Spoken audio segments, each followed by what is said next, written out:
The contact, the TSV Avalon, hung in space, like a metallic mountain at Hull, gleaming under the light of unfamiliar stars. At 7 kilometers from bow to stern, the Titan-class vessel represented humanity's ultimate achievement in space engineering. A self-sufficient city in space, built for deep exploration.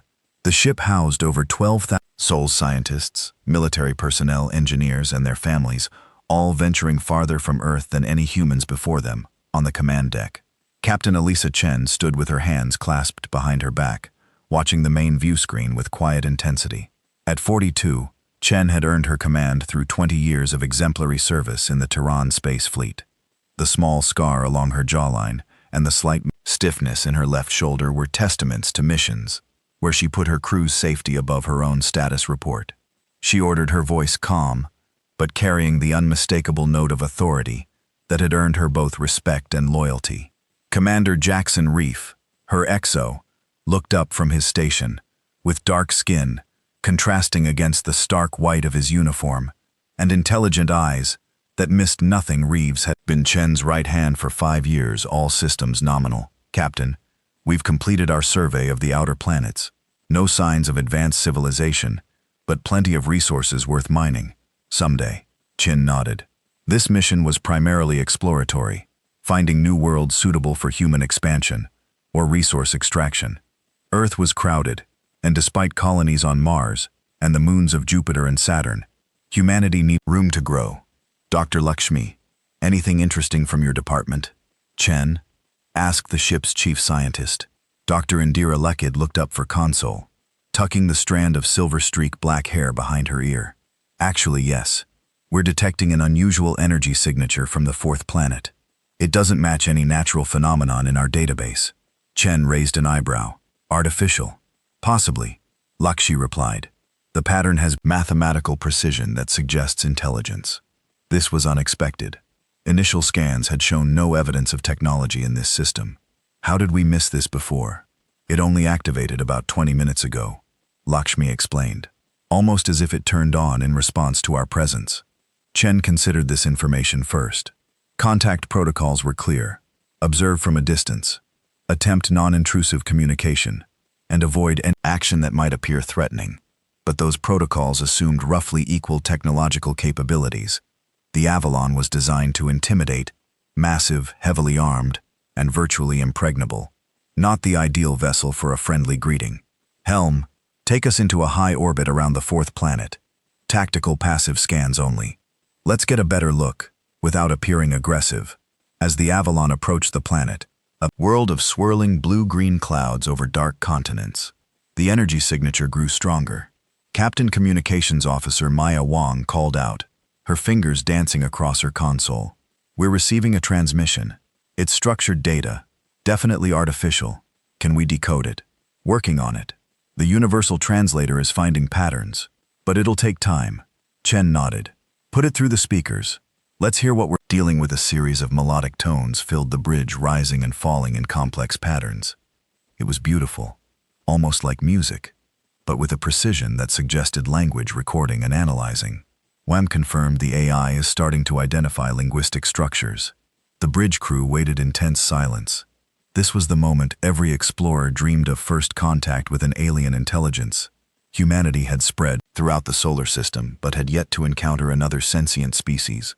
After 10 minutes of processing, the AI began translating fragments: unknown vessel, identify purpose, approach. With caution. They're cautious, Reeves observed. That's promising. Means they're rational, or they're afraid. Chen countered. Respond.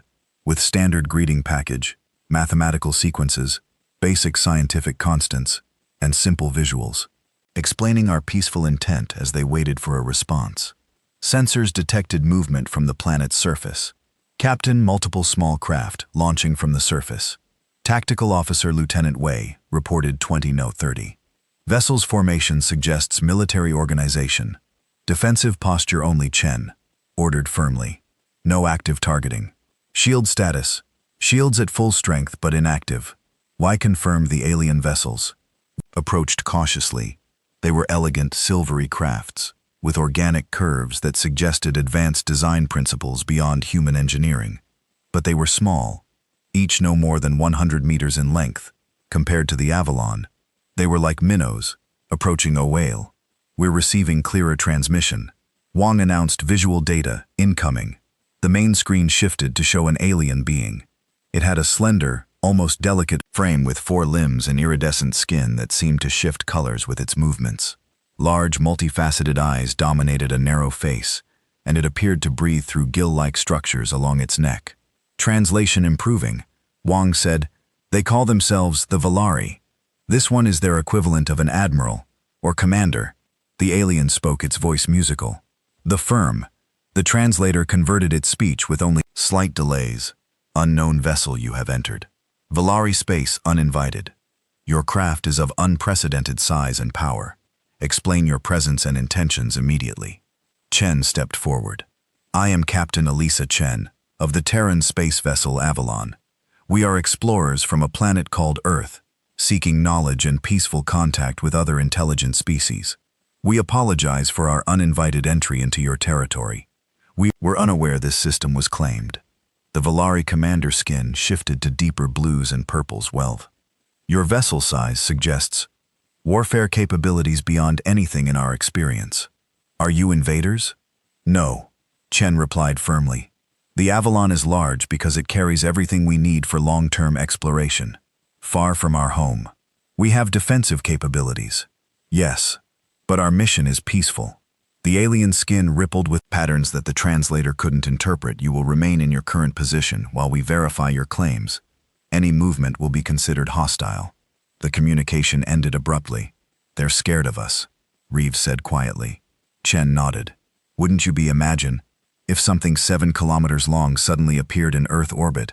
Their vessels are maintaining distance," Wei reported. "No weapon signatures detected, but they position themselves to monitor us from all angles." Dr. Lakshmi approached the captain. "Their technology is impressive. Those ships exhibit propulsion characteristics well beyond our capabilities." But what?" Chen prompted. "The energy output is surprisingly efficient. Clean, no waste. Radiation. They're technologically superior to us in many ways." Chen considered this information. "Yet they're clearly intimidated by our size." "Size isn't everything," Chief Engineer Kazuo Tanaka interjected from his station. "But mass and resource allocation matter. Their ships are elegant, but I bet they're lightly armed. Perhaps their technological path emphasized efficiency over brute force." The standoff continued for hours. The Valari vessels maintained their positions, never approaching too close, but never withdrawing. Occasionally they transmitted requests for information about human biology, technology, and social structures, which Chen authorized Dr. Lakme to answer within security parameters. "They're studying us," Lakshi observed. "Their questions are sophisticated, focused on our environmental adaptations, technological evolution, even our art and music." "What are they looking for?" Chen wondered aloud. "I believe they're trying to determine if we're a threat," Lakshmi replied. "Not just militarily, but culturally and ecologically." 18 hours into the standoff, sensors detected a new energy signature, massive and approaching rapidly from the system's edge. Captain Wei. Call out tension, evident in his voice. Large object, entering the system at high velocity. Energy signature doesn't match Valari technology. The Valari fleet suddenly broke formation, half the vessels accelerating toward the new arrival. While they must maintain their positions around the Avalon, we're receiving an urgent transmission from the Valari commander. Wam reported the alien appeared on screen again, its skin now pale and pulsing rapidly. "Terran vessel. Our space is being invaded by a hostile species we call the Drade. They are predators who consume all in their path. We recommend you withdraw immediately for your own safety." Chen exchanged glances with Reeves. "They're warning us, not ordering us to leave, but recommending it." "The Valari fleet is outnumbered," Wei observed, studying his tactical display. "Sensors indicate the incoming Drade vessel is nearly 2 kilometers in length, heavily armed. The Valari don't stand a chance." Chen straightened her uniform jacket. "Hail the Valari commander." When the alien appeared again, Chen spoke clearly and confidently. "Commander, we detect the threat approaching your people the Avalon was built to protect.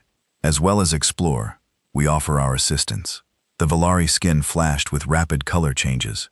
"You would intervene in a conflict not your own. That's what explorers do," Chen replied simply.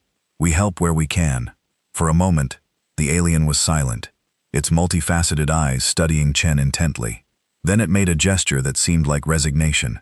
Or acceptance. Your assistance would be appreciated, Captain Jen. But understand that the Drade are unlike any enemy you have faced. They consume not just resources, but entire biospheres. They see other sentient life as nothing more than prey. Chin nodded grimly. Understood. Please share your tactical data and coordinate with my officers. Let's show these Drade that preying on others isn't as easy as they thought. As Avalon's massive engines powered up and the ship moved to defensive position, Chen couldn't help but reflect on the irony they had come, seeking peaceful first contact, only to find themselves preparing for battle alongside aliens they barely knew, against a threat they didn't understand. But if humanity was going to announce its presence to the galaxy, perhaps this was the perfect way to do it, not as conquerors, but as protectors. The Alliance. The Drade ship emerged, from faster-than-light travel like a nightmare given form, all angles and protruding weapons arrays it tall, a modeled combination of biological and mechanical components. Unlike the elegant Valari vessels or the utilitarian design of the Avalon, the Drade craft seemed to have grown, rather than been built with an unsettling asymmetry that defied human engineering. Principles. That thing is alive, Dr. Lakshmi whispered, staring at the sensor readings. At least partially. Its hull contains organic components that appear to regenerate. Lovely, Chin muttered. Tactical analysis. Lieutenant Wei studied his console face. Grim. Heavy energy weapons, unknown type. Their shields operate on different principles than ours. They appear to absorb energy, rather than deflect it, and they're launching. Smaller craft, hundreds of them on the main view screen. They watched as swarms of drum-like vessels poured from the Drade ship, each perhaps 20 meters long, with curved claw-like appendages at their front. The Valari defense fleet moved to intercept their weapons, firing brilliant beams of coherent light. Where the beam struck Drade vessels, the organic hulls blackened and burned. But for each drone destroyed, 3 more took its place.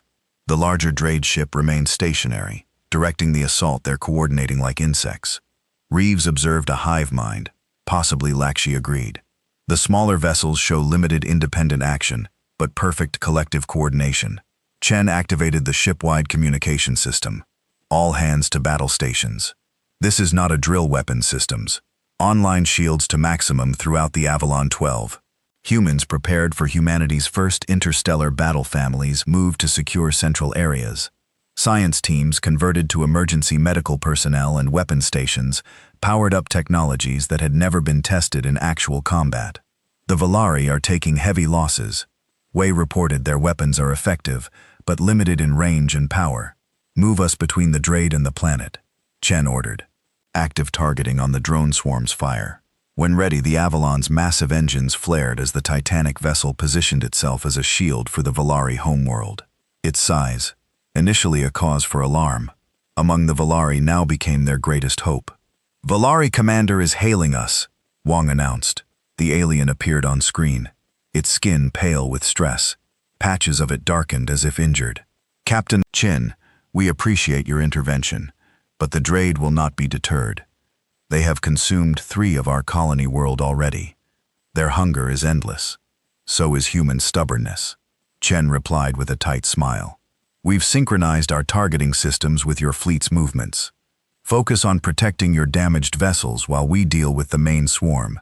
The Avalon's weapon systems activated for the first time outside of testing, designed primarily for asteroid defense and theoretical space combat. They had never faced an actual enemy. Particle beams lanced out, cutting through dozens of Drade drones. With each sweep point, defense turrets tracked and eliminated others with automated precision. The swarm is changing formation. Why? Warned. They're adapting to our attack pattern. Chin nodded. Switch to random targeting protocols. Don't give them patterns to analyze for several minutes. The battle proceeded in their favor. The Avalon's superior firepower decimated the drone swarms, while the Valari fleet, emboldened by human support, pressed forward with renewed coordination. Then everything changed. Energy spike from the main Drade vessel Wei shotted there.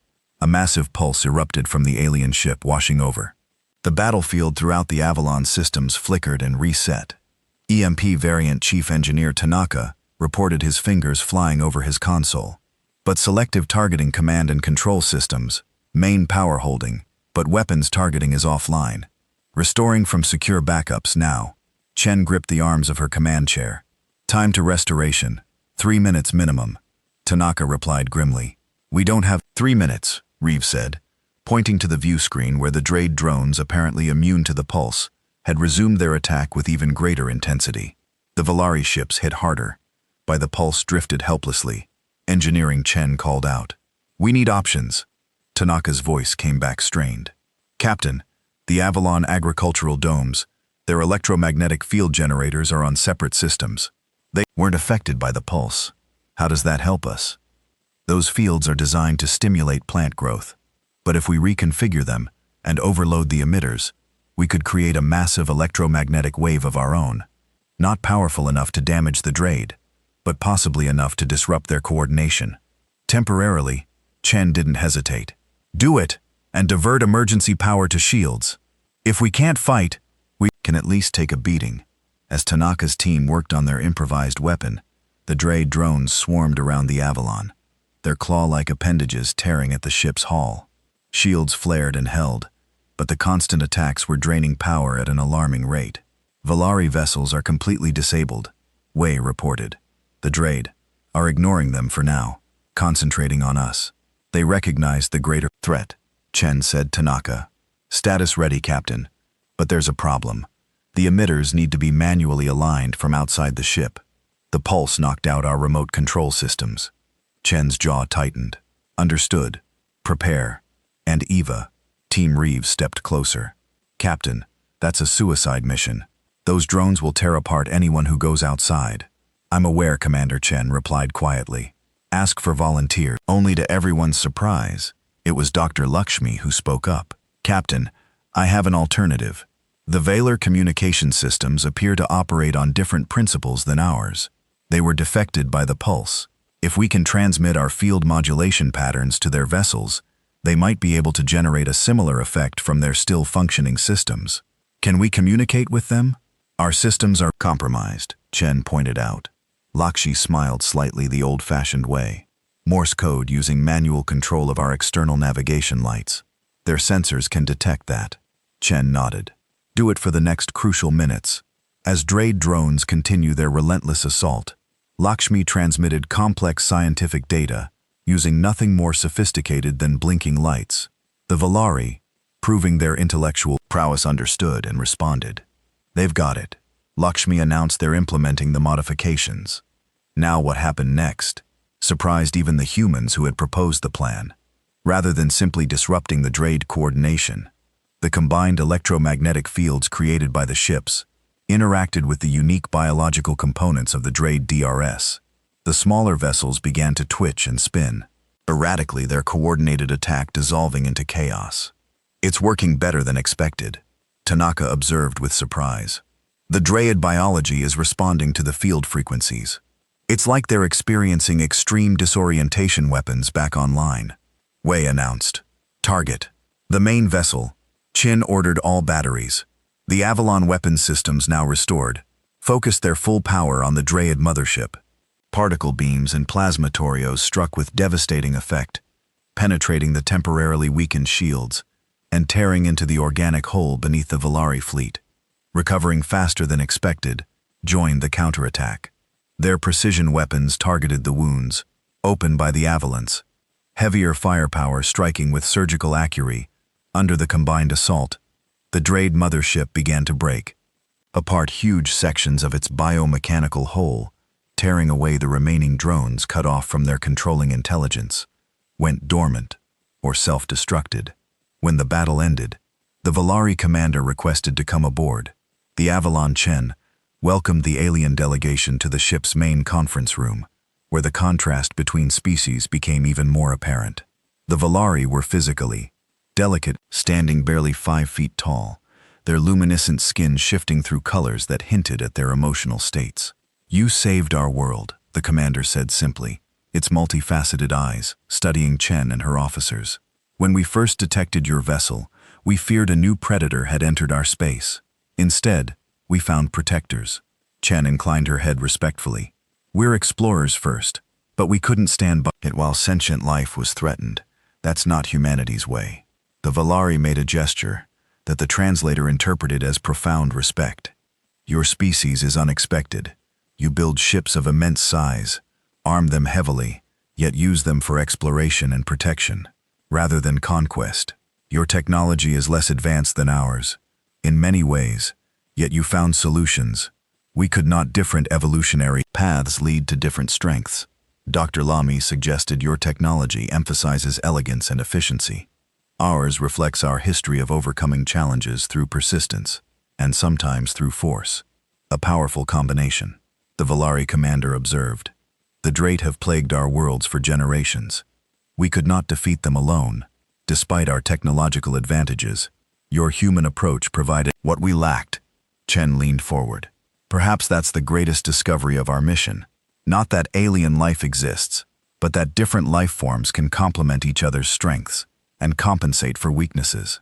An alliance, the Valari suggested, its skin shifting to hopeful blues and greens. A beginning, Chen agreed with a smile. And isn't that what exploration is all about? As the Avalon repairs progress, humans and Valari worked side by side, each learning from the other. Some scientists exchanged knowledge. Engineers compared techniques, and cultural specialists began the complex task of building understanding between such different species in Earth's history. First contact between different cultures had often led to disaster for the less technologically advanced. But here, among the stars, humanity had found a different path, entering the galactic community, not as conquerors or victims, but as partners. The Avalon, built to project human power into the unknown, had instead become a bridge between worlds. And as news of the Alliance traveled back toward Earth, humanity prepared to take its place in a larger universe. Not alone, but alongside friends, whose differences made them stronger together than apart.